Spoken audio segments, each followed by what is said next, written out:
Boas-vindas ao 46 Minutos, um podcast sobre vida, carreira, comunicação e as principais tendências do mercado, com foco no seu desenvolvimento pessoal e profissional.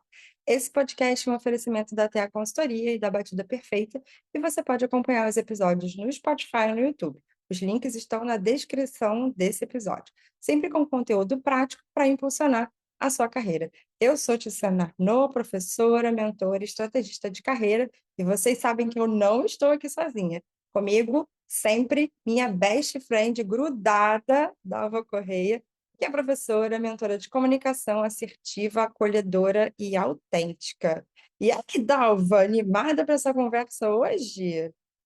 Eu estou animadíssima, porque a gente, até o momento, eu parei para prestar atenção, Tice, que até o momento nós só gravamos com mulheres negras, fodas, incríveis, rainhas. Amo. É isso. Lugar de poder, né? Já começamos a terceira temporada, as gravações dessa forma. Então, eu estou Amo. ótima. E você, amiga? Sou maravilhosa. Essa mulher poderosa que vai vir aqui hoje conversar com a gente para fazer a nossa cabeça explodir. Tem que pegar meu papel e minha caneta aqui para começar a Ai, anotar, porque é meu mentoria, né? meu caderninho, caneta, porque a gente sempre tem, né, amiga? Preparem-se para a É, aula, gente. conversas que estão hashtag aula, hashtag mentoria. É tão bom, né, a gente ver as pessoas com tamanha generosidade aqui, né, com o nosso projeto, trazendo muito conteúdo de valor para a nossa audiência. Já preparei aqui o caderninho.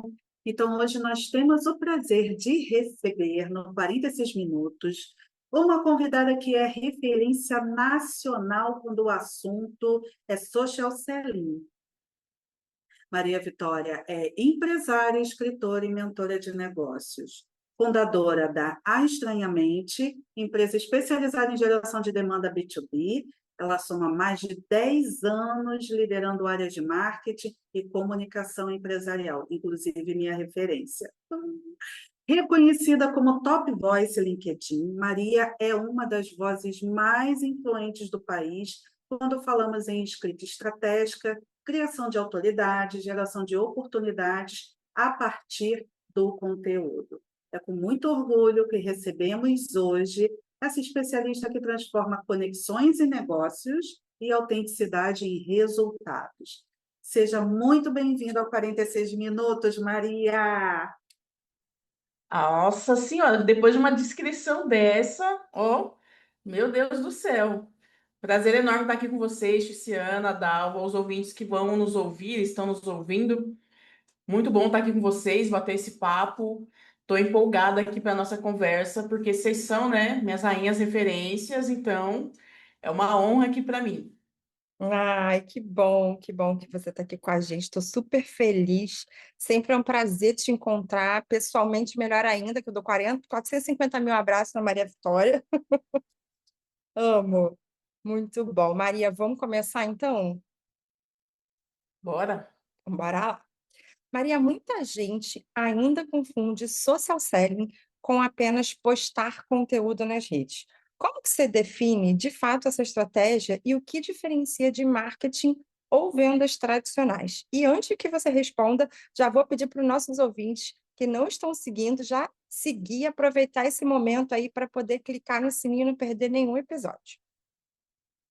Não, maravilha, já começamos bem, então, aqui com a primeira pergunta, Tice. Bom, social selling, uma definição, né, básica para a galera que ainda não conhece essa estratégia, nada mais é que uma estratégia de vendas que utiliza as redes sociais para construir relacionamento, gerar confiança e principalmente atrair potenciais clientes. Ele é uma metodologia utilizada, né, muito na perspectiva de fugir um pouquinho desses métodos tradicionais de vendas frias, de empurrar um produto, um serviço, e realmente construir um relacionamento genuíno com pessoas realmente que têm potencial de compra daquele seu produto ou do seu serviço. Então, se a gente fosse fazer uma definição ali de social selling, é basicamente isso, né? Construir relacionamento, confiança e atrair potenciais clientes através das redes sociais. Mas quando a gente vem com essa perspectiva, né, de diferenciação entre ações de marketing e vendas tradicionais, a gente tem que olhar para o social selling muito numa perspectiva de que, principalmente quando a gente fala de vendas, a gente tem muito um panorama de vendas, muito abordagens frias, empurração de produto, de serviço, onde você tentar vender num primeiro momento do que de fato construir um relacionamento ou a pessoa está pronta para comprar de você. E o social selling vem numa perspectiva antagônica a isso, de realmente você olhar para aquela pessoa, né, que você estima realmente comprar dela em algum momento, e principalmente se ganhar essa confiança antes de fato comprar dela. E quando a gente olha para marketing unindo isso, vem muito nessa construção de posicionamento, de relacionamento, de geração de confiança.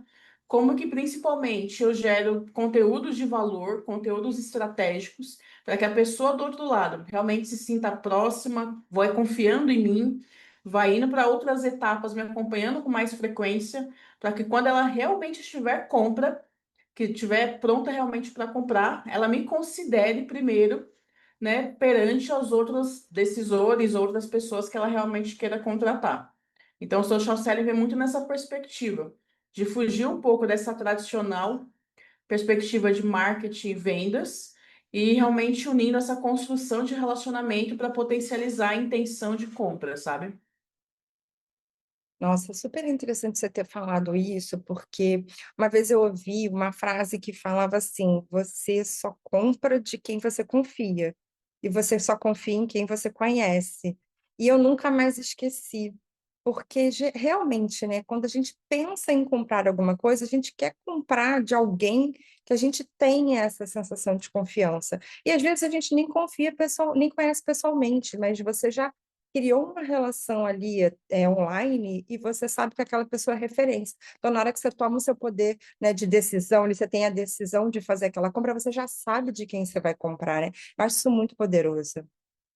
Exato. Ainda mais pensando na perspectiva do digital, né, usando as redes sociais e a social selling, tem muitas opções na internet e surgem muito mais opções o tempo todo. Então, para as pessoas que realmente vão adquirir alguma coisa, elas ficam nessa confusão, putz, de que eu compro? Será que essa pessoa é séria o bastante? Será que vai me entregar a qualidade de fato desse produto? Será que todas essas provas sociais que ela colocou aqui na página dela, por exemplo, realmente são verídicas? Será que eu vou conseguir ter uma transformação verdadeira se eu adquirir o serviço dessa pessoa? Então, são muitas coisas de se levar em consideração, né? Se a gente levar uma perspectiva de ticket e outras coisas assim, são muitas coisas a considerar. Então, confiar nas pessoas hoje em dia é muito difícil, ainda mais no digital, porque tem muita gente que fala, fala e faz muito pouco, né, que tenta vender muita coisa e realmente a entrega lá no final é totalmente irreal daquilo que ela prometeu. Então, o social selling veio muito nessa perspectiva de nutrindo essa relação de confiança para só quando a pessoa de fato estiver pronta, eu ser a primeira opção, por exemplo, na mente dela, comparada às outras pessoas. Então, eu vou nutrindo esse relacionamento aos poucos, para ela ir confiando em mim e sentindo realmente, porque mais do que nunca, assim, acho que é muito dessas relações nas redes sociais, é muito também do que a gente constrói e sente da pessoa do outro lado. Porque comprar no impulso, todo mundo compra. Ah, uma blusinha, sei lá, de R$ 5 não vai fazer muita falta aqui para mim. Mas quando a gente está falando principalmente assim de produtos e serviços, seja de low ticket, de high ticket, por exemplo, a gente tem que levar muitas outras nuances em consideração até de fato efetivar uma compra. E ter essa confiança realmente em quem está postando conteúdo, se relacionando, aparecendo, realmente gerando valor de forma contínua, isso pesa muito lá no final. Sim, Maria, eu acho que o grande ponto aí dessa linha de marketing de vendas é o tempo. Leva tempo para fazer essa construção, até a pessoa se sentir confiante, falar agora eu vou abordar a Maria, ou a Tice, ou a Dalva, porque geralmente quando as pessoas vêm até mim assim, Dalva, já te sigo há muito tempo. Então chegou a hora da gente bater esse papo, falar sobre os teus serviços, e te ouvindo acaba mesmo corroborando tudo isso. Pessoal, leva tempo. E a gente está vivendo uma época de imediatismo, né? Que é tudo para ontem. Então, se eu estou aqui com um serviço, um produto, não, tem que vender agora. Quero que venda agora. Só que social selling não funciona dessa forma. Não é imediato, não é uma venda imediata. Ô, gente, está aqui, tá? Acabei de criar esse serviço, toma, embala. Não. Leva-se tempo para fazer essa construção de posicionamento, estratégia de conteúdo, as pessoas saberem de fato com o que você trabalha, se aquilo vai atender a necessidade dela. São várias etapas. E com essa mente muito trabalhada naquela questão imediata, entra em choque, né, Maria? Rola um choque, porque, meu Deus, eu preciso vender agora, o que eu faço? Não tem tempo para construir relacionamento. Acaba tendo esse dilema, né, Maria? Exato. A gente tem essa perspectiva, principalmente para nós aqui que somos mulheres de negócios, a gente precisa vender o tempo todo, constantemente, porque senão, né, não se paga aqui nossa operação e a nossa empresa não se mantém de pé. Então, quando a gente vem nessa perspectiva de pensar no social selling, é sempre bom pensar em outras estratégias que vão estar, né, conectadas a ela. Porque tem pessoas que cometem muito esse erro de aplicar apenas o social selling, seja no LinkedIn, no Instagram, no TikTok ou qualquer outra plataforma, e só usar realmente se munir dela para construir realmente o seu processo de escala de vendas, por exemplo. E esquece de fazer todo um arroz e feijão, assim, de pensar realmente bom, em gerar demanda, capturar demanda, converter demanda, expandir essa demanda, pensar o quanto de fato você tem propriedade ali no que você realmente está compartilhando com o mercado, qual que é o seu ICP, por exemplo, né? Qual que é o seu perfil de cliente ideal, para ter realmente mais clareza para quem que você vai vender, ter uma maior clareza também do que você está vendendo, né? Porque eu vejo muito isso, das pessoas, eu preciso vender o máximo possível para o máximo de pessoas, porque eu tenho um produto ou um serviço fantástico. Mas realmente, quando a gente para analisar, essa pessoa está sempre penando para conseguir se manter de pé. Ou o negócio só funciona às vezes por indicação. Ah, um cliente comprou uma vez, aí indicou para outro, e aí funciona por um tempo. Só que depois passa-se um tempo, a pessoa vai, putz, eu não estou conseguindo gerar caixa para minha empresa, tá difícil conseguir novos clientes, etc. Por quê? Porque o arroz e feijão não foi feito, ele não sabe realmente qual é o seu perfil de cliente ideal, ele não tem uma clareza ali da sua esteira de produtos e serviços, ele não tem uma definição clara ali do seu posicionamento e do seu diferencial de mercado. Ele não tem nutrindo realmente uma estratégia digital e até offline também para pensar nessas interjeções. Então, são vários outros fragmentos, né, que se compõem de fato um modelo de negócio. E aí o social selling, ele entra como uma estratégia complementar, né? Então, pensar nessas perspectivas também é extremamente importante para a galera que está nos ouvindo aqui, que vai, né, se aprofundar um pouco mais nesse papo aqui hoje, então é legal trazer essa perspectiva para eles também, sabe? Também tem a questão do saber se vender, né, Maria? Gente, é muito desafio. Saber vender. E uma coisa que eu também tenho percebido, Maria, é se a pessoa, ela mesma acredita naquele serviço dela, naquele trabalho dela, se ela gosta daquilo. São muitas questões. Vamos seguindo aqui, porque senão, né, Tícia, a gente vai ficar aqui até o quê? Depois de amanhã? Porque é um É que assunto é um que rende assunto muito bom, bastante. né? Eu gostei muito do que Maria falou sobre arroz com feijão. É isso, né? A maioria das pessoas, a base não está bem feita. E aí, quando a base não está bem feita, não adianta botar tijolinho em cima, porque a base fraca, tudo desmorona, né? Sim, Exato, eu perfeito. atendo muita, dou muita mentoria, né, para empresárias e empresários que já têm seu modelo de negócio ali operando, às vezes tem 5, 10 anos de empresa, mas chega no momento daquele platô. Você fala, putz, lá atrás deu super certo, estava vendendo, estava tipo, tendo vários clientes, mas agora eu cheguei nesse platô e não consigo de fato sair disso e ter mais pessoas chegando até mim e fechando de fato mais contrato. E às vezes, quando a gente para fazer um diagnóstico, é muito isso. Putz, sei lá, eu tenho uma planilha, meu CRM é uma planilha do Excel, eu faço conteúdo uma vez por semana, qualquer tipo de conteúdo sem estratégia. Eu não ativo a minha DM, eu não construo relacionamento com ninguém ali, eu só espero chegar de forma passiva essas oportunidades e eu não realmente olho ali para o meu negócio para entender como que eu posso unir marketing, vendas e unir social selling dentro disso para realmente conseguir continuar prosperando aqui na minha empresa, né?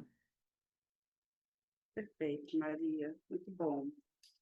Maria, o que caracteriza um conteúdo de social selling de alto impacto? E quais elementos não podem faltar para que ele realmente ajude a gerar conexão e autoridade e também abrir portas?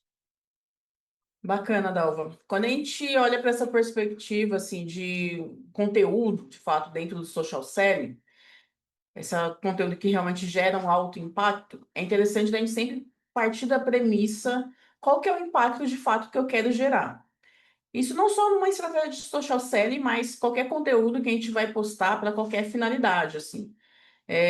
O que acontece muito das pessoas errarem assim nas suas estratégias de conteúdo, primeiro é não ter uma estratégia.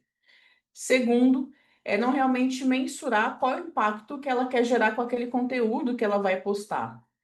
Por exemplo, quando eu falo um conteúdo de alto impacto ali com o social selling, eu estou sempre pensando qual que é o objetivo final daquele conteúdo que eu estou publicando. Vou trazer um exemplo prático. Eu estou no LinkedIn faz 5 anos já, e o LinkedIn é responsável ali por mais de 95% de faturamento da minha empresa. E todas as oportunidades de negócio, ele vem do LinkedIn por conta, principalmente, da minha estratégia de conteúdo. Por quê? O conteúdo, ele é uma vitrine. As ações que eu vou fazer depois que esse conteúdo está postado, aí é realmente a mensuração desse impacto e dos elementos necessários, né, para gerar essa conexão de autoridade para abrir portas. Então, quando eu vou pensar nesse impacto de fato com esse conteúdo, dentro da minha estratégia de social selling, eu preciso pensar. Pô, esse conteúdo que eu estou publicando aqui, qual a finalidade dele? É realmente só gerar awareness para minha marca? É só gerar mais reconhecimento? Mais pessoas saibam de mim?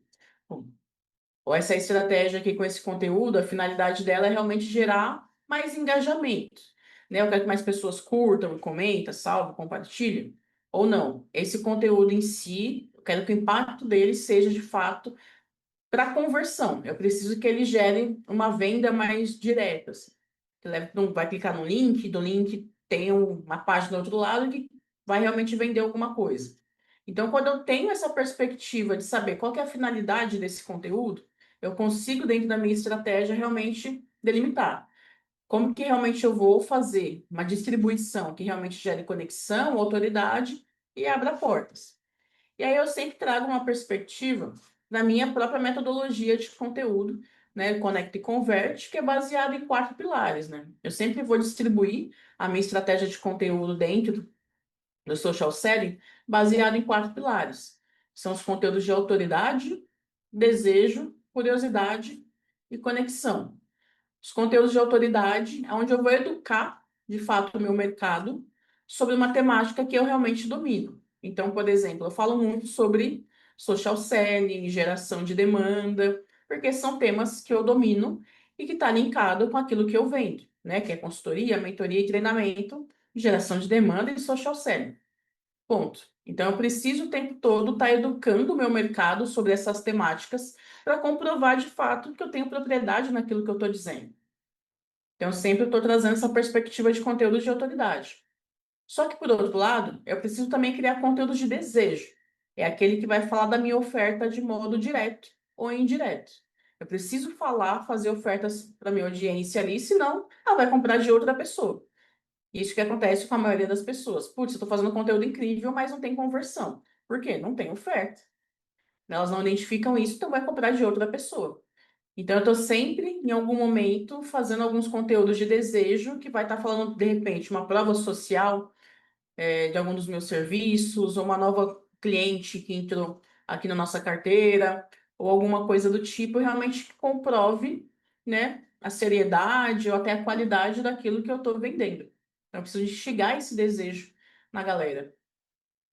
E por último, tem, né, penúltimo e último, tem os conteúdos de curiosidade. Então, eu preciso realmente trazer conteúdos de opinião sobre o meu mercado. Então, o que está rolando no mercado de um modo geral com relação à geração de demanda, a social selling, a estratégias de venda e marketing. Como que eu posso expressar minha opinião? Às vezes é um conteúdo que não fui eu que eu criei propriamente, mas eu posso opinar sobre isso e trazer mais valor ainda para as pessoas que estão me acompanhando. Então, são curiosidades de mercado que são importantes para as pessoas que estão me acompanhando e eu estou me relacionando com elas. E por último, são os conteúdos de conexão. São aqueles conteúdos realmente que eu vou falar como que eu saí do ponto A e cheguei no ponto B. E ali realmente a minha história é um conteúdo mais de storytelling, onde eu realmente compartilho mais bastidores. Então, por exemplo, como que eu saí da CLT e comecei de fato a empreender, e como que eu estruturei de fato o meu modelo de negócio, os resultados que eu tenho. Quando as pessoas olham para esse tipo de conteúdo e falam, putz, não é só estranhamente. Tem a história da Maria que se conecta com a empresa, mas eu me aproximo mais da Maria, da trajetória dela, da experiência dela. Isso me faz confiar um pouco mais nela, voltar no dia seguinte e continuar acompanhando os outros conteúdos. Então é um misto, né, de autoridade, desejo, curiosidade e conexão, que realmente vai gerar um alto impacto dentro da minha estratégia de conteúdo, né, no social selling. Tá muito perfeita, gente. Todo mundo anotou aí? Senão vai precisar voltar um pouquinho esse áudio para poder anotar todas essas dicas maravilhosas, de como a Maria trabalha na Estranhamente, né, Tícia? Não, eu adorei, já anotei aqui esses 4 formatos de conteúdo, porque isso é ouro, tá, gente? Isso é ouro. Claro que tem toda uma técnica de escrita, né, Maria, que você domina muito bem e faz isso dentro dos seus processos de mentoria, né? Dalva, né, falou aqui no início, né, sobre ter sido mentorada da Maria, isso é incrível. É porque tem uma técnica, né, para poder a pessoa também saber escrever um conteúdo que vai também converter, que vai gerar autoridade, que vai gerar desejo, conexão. Então, é um processo mesmo, né, Maria? Não é só a gente pegar, jogar num chat GPT da vida, copiar e colar, né? Vamos combinar. Tem toda uma técnica de escrita e que isso é muito bem desenhado para poder gerar esse sentimento que você quer para o teu ICP, não é isso? Exato. E é legal que você citou sobre o chat GPT, né, que o pessoal está usando bastante, está fomentando bastante discussões com relação a isso. E não há nenhum problema usar o chat GPT para criar conteúdo. Mas o que pega muito é o processo de realmente enlatar o conteúdo e cuspir alguma coisa pronta sem ter realmente uma definição. Putz, por que que eu estou de fato criando esse conteúdo ou pedindo esse auxílio aqui do chat GPT para criar? E o quanto que isso está interligado com a minha estratégia, o quanto isso vai gerar de impacto lá no final. Então, é muito de pensar nisso. As pessoas pensam muito no conteúdo, muito de forma isolada, assim, eu quero. As pessoas chegam muito até mim nesse sentido. Putz, eu preciso que os meus conteúdos gerem mais vendas. E aí é lindo, todo mundo quer, e eu também quero constantemente. Mas eu sempre gosto de afirmar que o conteúdo, ele é uma vitrine. Ele não vai fazer um milagre por si só, independente de quão maravilhoso o texto esteja bem escrito. Ele tem que realmente, é como se fosse numa padaria, né? E aquela parte cheia de doce, bolo, torta, e aquelas calzone, todas aquelas coisas maravilhosas ali. Aquilo enche os olhos, você fica salivando com água na boca. E você, putz, eu quero comprar esse doce. Perfeito. Tem uma vitrine bonita exposta para você comprar. Dependendo do que você quer, tem um preço lá em cima. E é muito de você escolher. Será que eu compro nessa aqui? São mais caros os doces, mas estão extremamente lindos, mas eu não conheço ainda essa padaria, mas visualmente está extremamente bonito. Ou sei lá, eu vou comprar na padaria do meu bairro, que eu já conheço a procedência. Pode ter um preço, a mesma faixa de preço, até um pouco mais acessível, mas vai pesar realmente na consideração final. Então é legal pensar sempre nisso, qual que é a finalidade de tudo isso.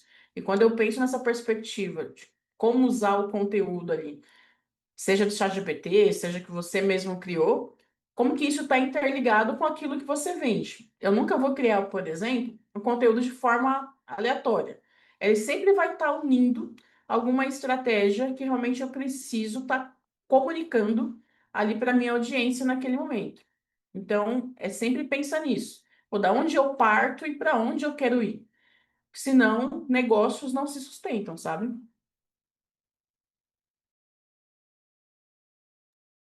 E tem tudo a ver também com a autenticidade, né, Maria? Pra, porque quando a gente fala, né, até do conteúdo utilizado pelo ChatGPT, que eu também não condeno, eu acho que é incrível, mas precisa ter toda essa estratégia que você trouxe, eu acho que também tem essa questão da autenticidade, né? Como que a gente mostra quem a gente é e como que o posicionamento estratégico necessário para ser visto como referência dentro da área. Difícil, né? Exato, é difícil. E depois de mais de 10 anos aqui trabalhando com marketing, criando conteúdo não só para mim, mas outras marcas e empresas, tem muito essa perspectiva, assim. Quanto de fato eu consigo e como ser autêntico bastante para que isso seja um mecanismo estratégico, né, que vai fomentar um resultado ali para o meu negócio.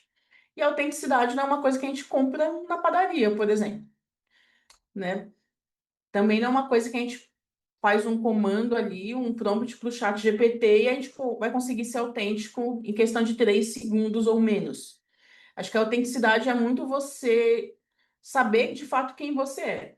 E essa é uma coisa muito difícil. Você acessar de dentro para fora, putz, é um baita desafio.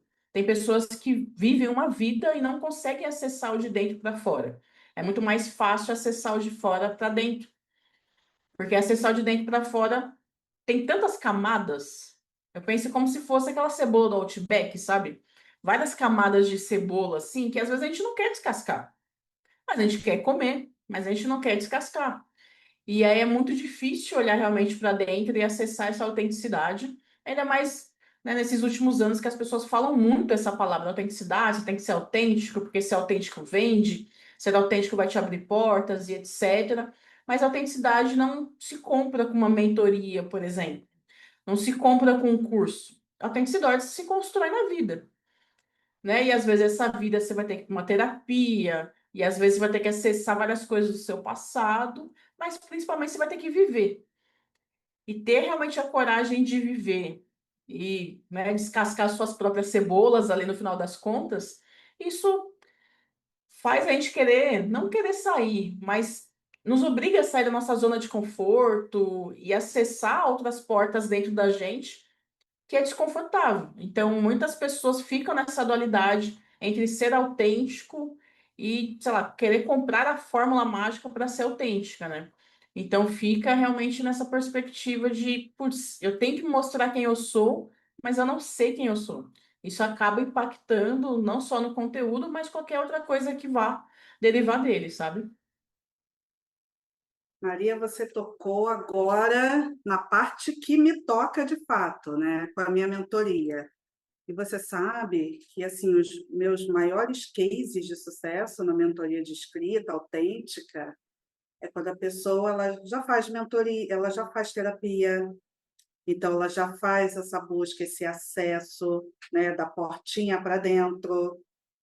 Então, no caso da minha mentoria, eu com alguns exercícios, eu coloco um pouquinho o dedo na ferida para a gente ter um resultado bacana no final desse processo. Mas é exatamente isso que você falou. Não vende, não tem um frasco lá na prateleira da farmácia, nem do mercado escrito autenticidade. Não tem como ser autêntico sem olhar para dentro. Não tem como ser autêntico se a pessoa não consegue se enxergar. Ela não aceita, ela não consegue, por exemplo, usar vocabulário próprio nesse conteúdo que ela quer tanto que as pessoas se conectem, né? Falo, cara, você tem que usar seu vocabulário próprio, escreva como conteúdo como se estivesse conversando com a sua audiência. Então, no meu trabalho de mentoria, de escrita autêntica, é buscando isso, sabe? Destravar essa parte para que ela, de fato, tenha aquele conteúdo que as pessoas chegam muito para mim dizendo assim, ai, Dava, quando eu leio um conteúdo seu, parece que eu estou de fato te ouvindo, conversando com você. Eu quero que isso aconteça com o meu conteúdo também, que as pessoas leiam um texto meu e se sintam assim próximas, como se estivessem conversando comigo. Mas tem esse super desafio, como você colocou, da pessoa se olhar, ela olhar para dentro de fato. Brilhante, gente, brilhante. Hashtag aula profunda aqui. Muito bom. Não, amei, né? Amei a analogia com comida. Ela falou de padaria, ela falou de cebola, eu falei, gente, a Maria conseguiu trazer o tema autenticidade de uma forma tão simples que eu nunca vi. É a primeira vez que eu vejo com tanta simplicidade, porque realmente a autenticidade não se compra com curso, não se compra com mentoria, e a gente vê as pessoas o tempo todo tentando comprar a autenticidade. E não tem jeito, a gente passa uma vida inteira. Você sabe que hoje eu estava postando uma foto no meu Instagram, porque tem uma trend aí nova, não sei se vocês estão vendo, que é o povo falando assim, ó, eu tenho 45 anos, mas pareço que tenho 20. Eu falei, gente, para, tá feio, vocês estão passando vergonha. Sabe? Aceita que tem a idade que tem, gente. Aceita que é desse jeito. Aceita quem você é. Mas eu acho que tá uma coisa assim de estar todo mundo tão perdido, consumindo tanto externo, que muitas vezes não consegue nem saber quais são as palavras que ela mais gosta de usar. Qual é o jeito que ela fala? Se ela não sabe nem como ela fala, se ela não aceita nem a idade que ela tem, como que ela consegue fazer um conteúdo que vai ser autêntico se ela está o tempo todo querendo ser embalada para presente? Fica difícil, né, cara? É muita gente doida querendo fazer conteúdo, vender que nem água e não consegue nem verbalizar quem ela é. Aí eu falei, não, não dá. Para de ser doida, gente. Para. Vamos embora aceitar a idade que tem, aceitar suas características. É todo mundo lindo, né? Não. Total, e faz muita diferença, assim. Ah, e se aceitar putz, é complicado, né? Nem todo mundo consegue se aceitar e entender realmente quem é, né? Putz, às vezes demora vidas e vidas, né? Eu vejo muito uma perspectiva, por exemplo, sei lá, eu demorei quase 26 anos para entender que eu era uma mulher negra. Putz, depois que eu realmente entendi, descobri que eu era uma mulher negra, mesmo tendo espelho dentro de casa, isso mudou completamente a minha vida. A forma como eu me porto na sociedade, nos meus relacionamentos afetivos, relacionamentos de trabalho, família, negócios e etc.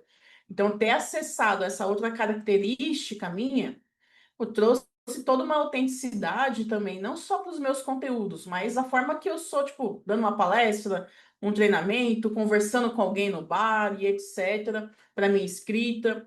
Então, tem entendido cada vez mais quem eu era, o que que eu gosto, o que que eu não gosto, o que que eu odeio, quais são de fato os meus valores inegociáveis, quais são os meus mantras, o que que realmente faz parte ali da minha comunicação mais pessoal, o que que faz parte da minha comunicação mais institucional, como que é a Maria realmente, pô, bastidores aqui depois que desliga o podcast, e como que é a Maria na frente das câmeras. Então, saber olhar para essas percepções ajuda realmente a ter uma coisa mais autêntica.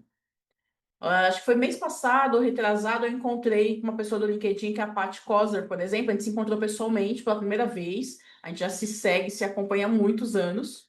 Ela falou: Maria, olha que louco, você é exatamente do jeito que eu leio. Você é exatamente do jeito que você posta, é realmente você aqui no presencial. Eu falei: olha que louco, né?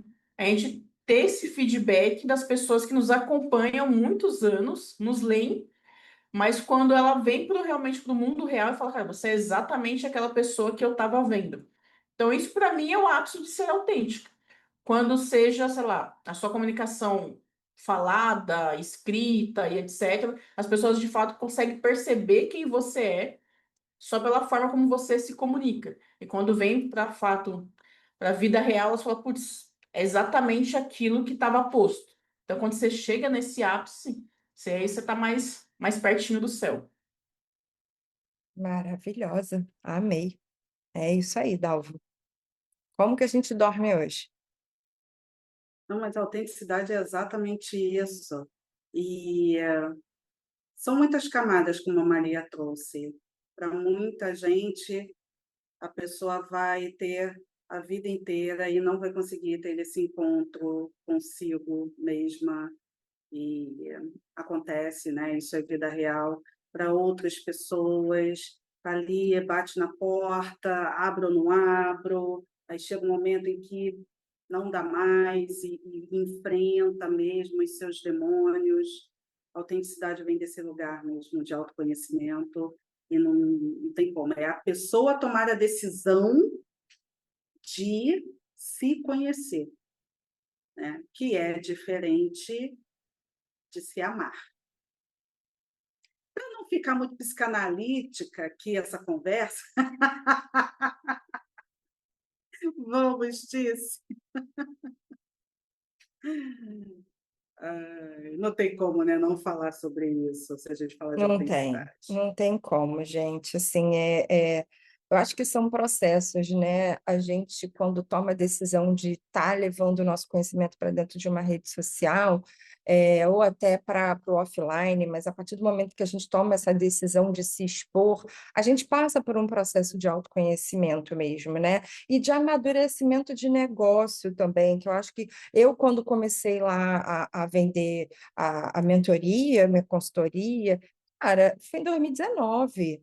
Era uma coisa muito recente, eu estava construindo, eu estava testando, era o meu MVP, eu estava vendo se ia dar certo, se ia dar errado.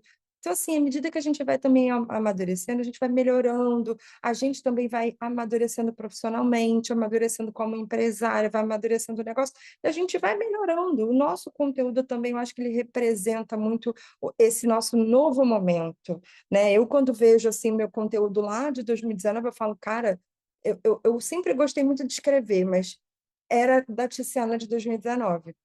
Aí, quando eu vejo hoje, eu falo, cara, é diferente, tem outra estrutura, tem um outro tom, tem um outro ar, sabe? E quem está lendo, quem está acompanhando, percebe isso também. Eu gosto quando eu encontro as pessoas também e elas falam, nossa, você é desse jeito, como eu leio. E eu fico muito feliz por isso, porque eu sempre tentei trazer os conteúdos de uma forma muito leve, assim, sabe? De uma forma bem eu mesmo para que tivesse essa sensação, porque é muito desagradável quando você encontra uma pessoa e você fala assim, cara, ela é completamente diferente.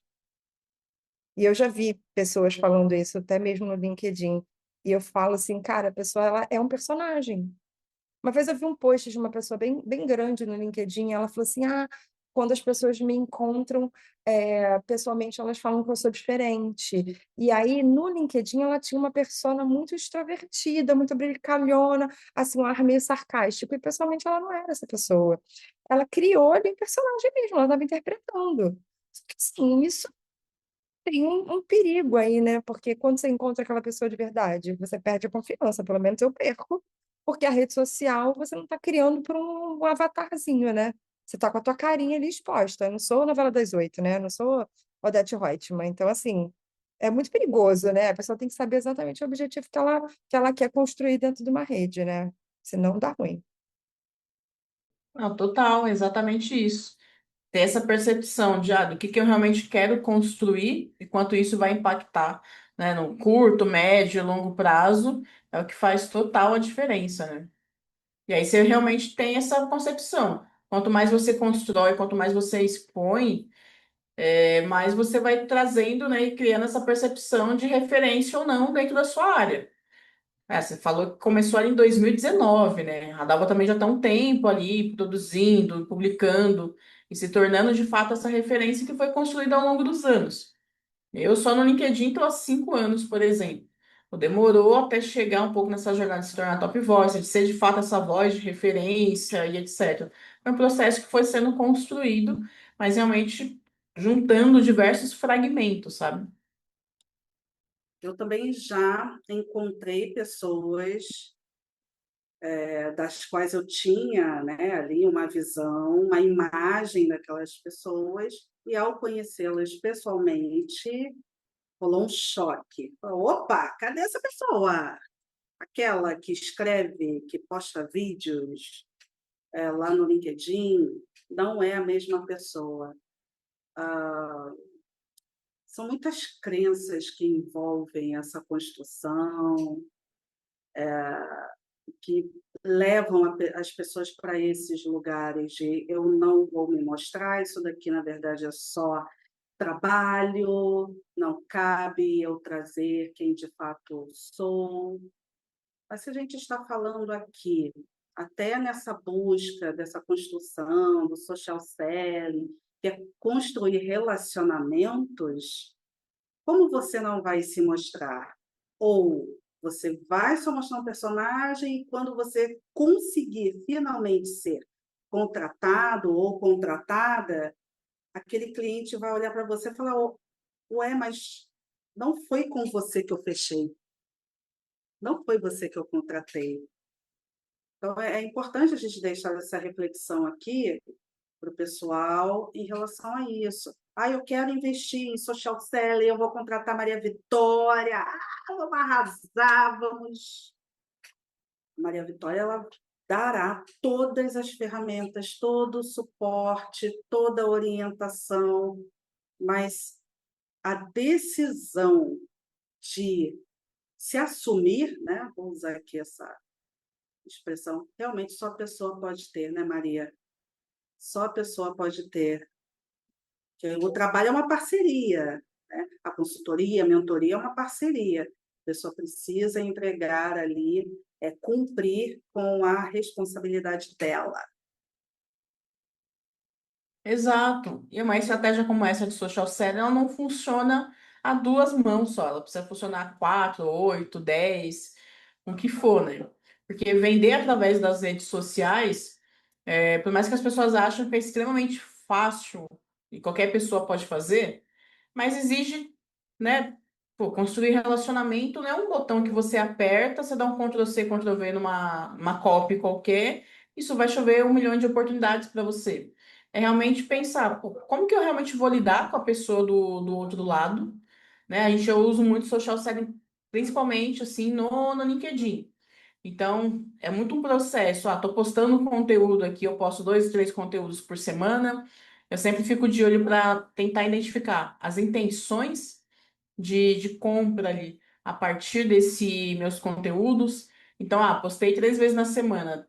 Esse um conteúdo que eu postei na semana veio uma DM de alguma mais direto, mandando uma mensagem na DM perguntando como que funcionam os meus serviços. Pô, bacana. Essa é uma intenção muito forte ali que eu preciso levar em consideração. Perfeito. Fiz esse segundo conteúdo, eu vi que aumentou o número de visualizações no meu perfil. Não veio nenhuma DM, mas mais pessoas passou a visualizar o meu perfil depois que eu postei esse determinado conteúdo com essa temática. Ah, bacana. Pô, veio 100 pessoas novas aqui para o meu perfil. Dessas 100 pessoas, quantas delas de fato fazem parte do meu perfil de cliente ideal? Pô, dessas 100, apenas, sei lá, 20, por exemplo.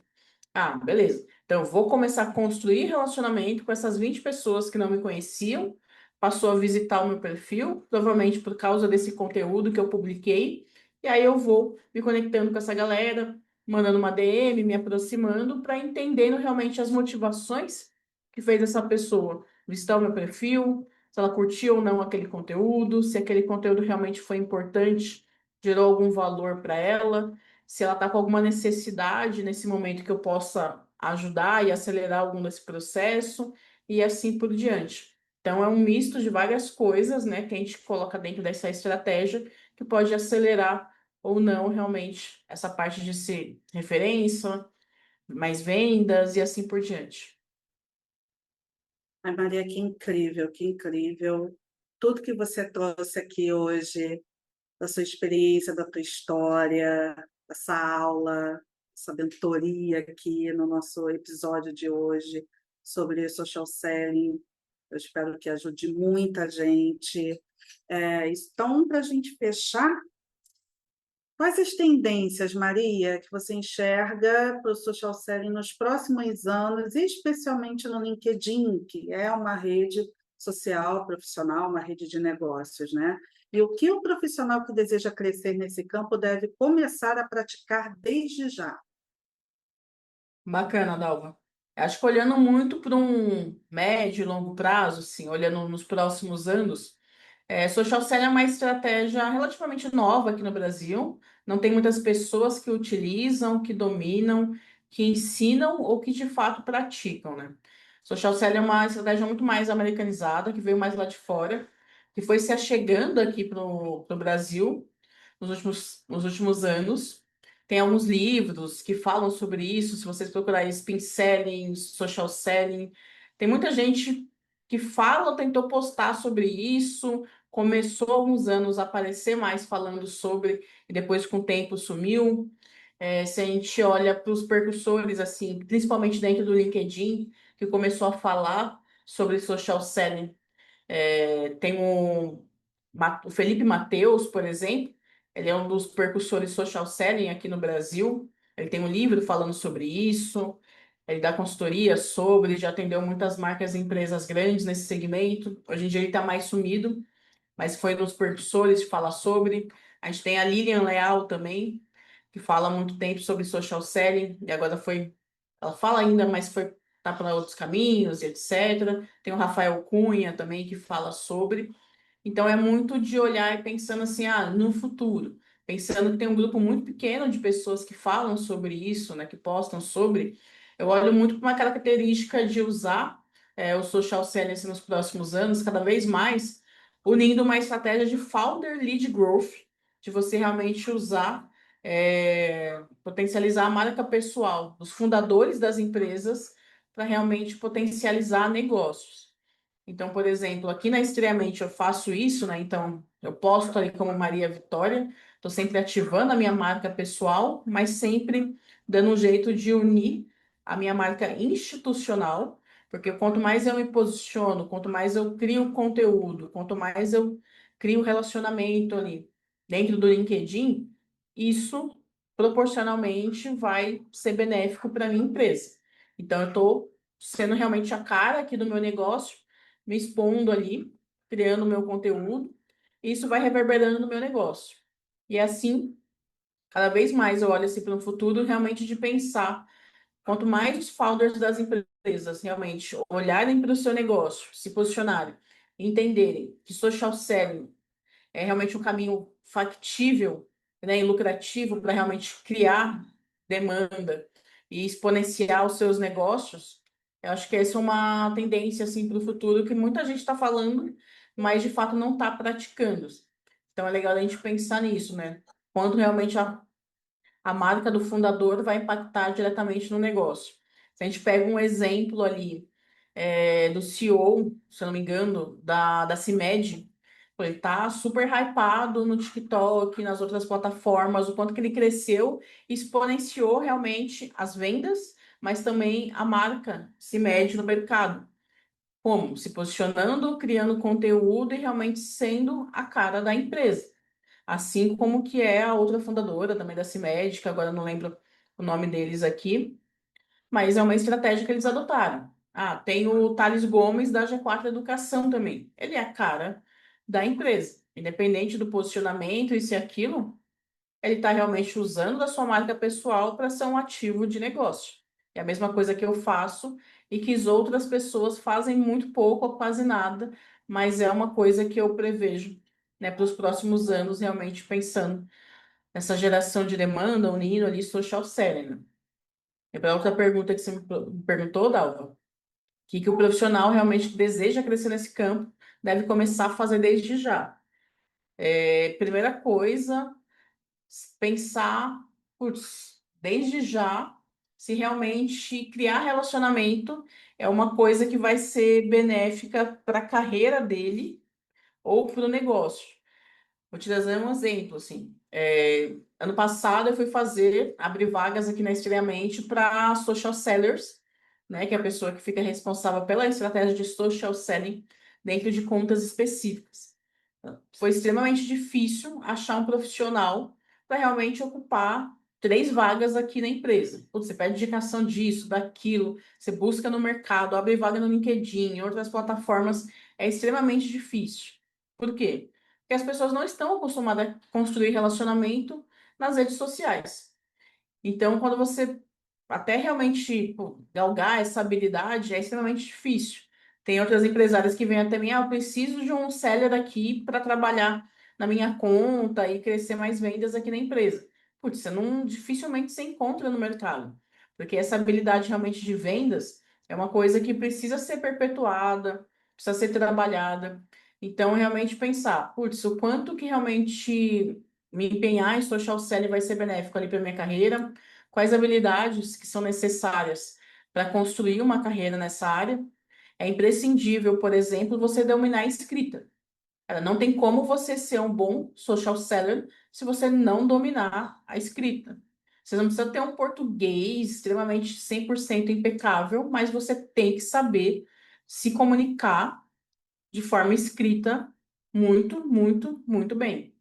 A maioria das meninas que eu contratei aqui são todas escritoras de literatura, por exemplo, porque eu sei se elas dominam a escrita mais criativa, literária, elas conseguem criar esse relacionamento ali, essas conversas na DM, para ir gerando realmente essas conversões ao longo do tempo. Então, se empenhar cada vez mais nessa habilidade de escrita é essencial para as pessoas que querem começar desde já e, de fato, se tornar um profissional mais, crescer nesse campo de social selling, mas principalmente se tornar um profissional requisitado no mercado. Que a gente tem muito, muito pouco profissionais realmente que dominam a habilidade de social selling. Maria, tu sabe que tu levantou agora um problema, né? Porque as pessoas têm dificuldade de relacionamento, têm dificuldade de venda e estão escrevendo mal. Então, assim, olha, é a profissão mosca branca, né? Porque encontrar esses profissionais no mercado é cada vez mais raro. E, por outro lado, quem investir dentro dessa área e desenvolver essas habilidades vai ser um profissional muito requisitado. Então, tu levantou uma bola aqui bem interessante, viu? Porque as pessoas têm que ficar atentas àquilo que o mercado está pedindo. E olha só o que que o mercado está implorando e não está encontrando profissionais capacitados no mercado. Bizarro. Exato. A gente, quando vai pensar em vendas, por exemplo, as pessoas sempre vão contratar um SDR, um BDR, um closer, né? Sempre essas mesmas profissões padronizadas que a gente já conhece, entra ano e sai ano. E aí, quando a gente vai para um nicho mais específico, assim, realmente contratar um profissional que domine as redes sociais, que tenha uma boa comunicação escrita, que sabe de fato construir relacionamento e conduzir um processo de vendas e não empurrar o processo de vendas, é extremamente, né, putz, difícil de ser encontrado. Então, por exemplo, tem um rapaz, acho que é Natanael Oliveira, ele é mais do Instagram, percussor também no LinkedIn, LinkedIn não, de social selling no Brasil, só que ele é muito focado ali em Instagram propriamente. Então, ele começou ele aprendendo, fazendo, dominando, depois ele foi formando outros social sellers para realmente atender a demanda de mercado. E a mesma coisa eu. Putz, não tenho esses profissionais, é preciso treinar. Então a pessoa faz o meu workshop, às vezes vem para mentoria, tem essa aproximação mais próxima para depois, de fato, eu preciso treinar essa galera para depois ir pro mercado, sabe? Porque realmente a gente está difícil de ser encontrado. Maria, estranhamente, tem planos de criar aí uma escola de social sellers? Vai precisar, hein, Maria? Conta comigo, hein, Maria? Além da habilidade da escrita, como a Tice disse, e os números comprovam, né, enfim, como a nossa população não domina conhecimentos básicos de escrita, mas eu fiquei pensando também que para construir relacionamentos precisa gostar de pessoas, né? Sem gostar de pessoas, de conversar, de abrir conversas, Vai ficar também difícil. complica muito. Também complica muito. Então, tem muita coisa para ser desenvolvida aí, Maria. Uma escola para formar social sellers. Nossa, isso dá o quê? Uma graduação, praticamente. É, deve fazer um MBA aí já. Com certeza, Maria. Fica a dica. Encerramos assim o E assim nosso finalizamos com o episódio. MBA sendo criado. finalizamos com o MBA da A Estranhamente aqui surgindo, porque você tem muita, como você disse, Maria, tem que treinar esse povo, tem que treinar essa galera, né? Vejo muitos profissionais de escrita com medo, né? E eu muitas vezes também penso nisso, falo, caramba, eu trabalho com escrita, como é que vai ser daqui para frente, com as IAs generativas e tudo mais? Olha aí uma carreira. Olha aí, gente, uma carreira interessante para conhecer, aprender, se especializar, fazer dinheiro ajudando empresários e empresárias a fazerem dinheiro também. Ai, Maria, muito obrigada, viu? Muito obrigada. Vou sair daqui com a cabeça, né, Tícia, fervendo muita coisa que a gente ouviu aqui da Maria. Muito, nossa, meu caderno está aqui, ó, com todas as minhas Pois é, o anotações, caderno ó, berra, o caderno grita. gritando. Se ele pudesse falar, se o caderno falasse, muito, muito incrível, viu, Maria Vitória? Rainha maravilhosa, gratidão imensa. Amiga, Tícia, mais uma vez, muito obrigada por mais um episódio. Foi Pessoal, lindo. chegamos ao fim de mais um episódio de 46 minutos. Muito obrigada a você que nos acompanhou até aqui. Avalie o nosso podcast clicando nas estrelinhas. Isso é muito importante para nós. Muito obrigada a vocês. Maria, é um prazer enorme sempre ter você conosco. Obrigada pela sua generosidade, por toda a tua entrega, por todos os ensinamentos, uma aula mesmo, viu? Já saímos daqui com o MBA já construído. Em breve faremos uma nova reunião, tá? Para poder levar isso daí para o mundo. É isso, gente. Matrícula vocês vão fazer ali na Estranhamente. Amo. Maravilha, muito obrigada pelo convite, adorei o papo. Espero que os ouvintes tenham gostado desse episódio. Acho que foi uma conversa bem rica. A pena que o tempo é pouco, mas quem sabe a gente volta no futuro aí, né? Se estende um pouquinho no assunto. Obrigada demais, Dalva, Tice. Sucesso enorme para vocês. Para nós, meu amor, um beijão. Fica com Deus. Obrigada, Maria. Tchau, tchau. Tchau, tchau.